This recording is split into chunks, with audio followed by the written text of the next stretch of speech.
ಎಲ್ರಿಗೂ ನಮಸ್ಕಾರ. ಇತ್ತೀಚಿನ ದಿನಗಳಲ್ಲಿ ಬಹಳಷ್ಟು ಕೆಲಸವನ್ನು ನಾವು ಏನು ಕಂಪ್ಯೂಟರ್ನಲ್ಲಿ ಅಥವಾ ಲ್ಯಾಪ್ಟಾಪಲ್ಲಿ ಮಾಡ್ತಾ ಇದ್ದೀವಿ, ಆ ಎಲ್ಲ ಕೆಲಸಗಳನ್ನು ಮೊಬೈಲ್ನಲ್ಲೇ ನಾವು ಮಾಡ್ತಾ ಇದ್ದೀವಿ. ಇವತ್ತು ಎಕ್ಸೆಲ್ ಶೀಟ್ನಲ್ಲಿ ಫೋಟೋನ ಯಾವ ರೀತಿಯಾಗಿ ಆ್ಯಡ್ ಮಾಡೋದು ಅನ್ನೋದನ್ನು ನೋಡೋಣ. ಇಲ್ಲಿ ಗೂಗಲ್ ಶೀಟ್ಸ್ಗಳಿದೆ. ಗೂಗಲ್ ಶೀಟನ್ನು ನಾನೊಂದು ಓಪನ್ ಮಾಡ್ತಾ ಇದ್ದೀನಿ.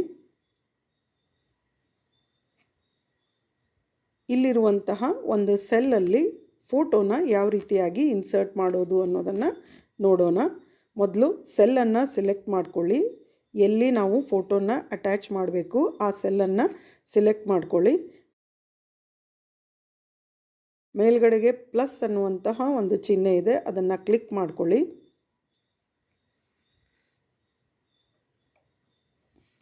ಕೆಳಗಡೆಗೆ ನೋಡಿ, ಇಲ್ಲಿ ಇಮೇಜ್ ಅಂತ ಇದೆ. ಇಮೇಜನ್ನು ಸೆಲೆಕ್ಟ್ ಮಾಡಿಕೊಳ್ಳ್ರಿ.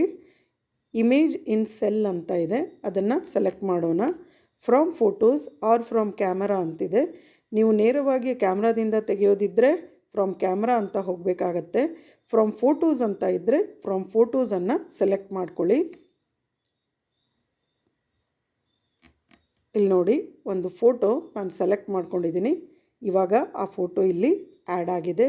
ಬಹಳಷ್ಟು ಸುಲಭವಾಗಿ ನಾವು ನಮ್ಮ ಮೊಬೈಲ್ನಲ್ಲಿರುವಂತಹ ಎಕ್ಸೆಲ್ ಶೀಟ್ ಅಥವಾ ಗೂಗಲ್ ಶೀಟ್ಸ್ನಲ್ಲಿ ಈ ರೀತಿಯಾಗಿ ನಾವು ಫೋಟೋಗಳನ್ನು ಅಪ್ಡೇಟ್ ಮಾಡ್ಕೊಳ್ಬೋದು. ಧನ್ಯವಾದಗಳು.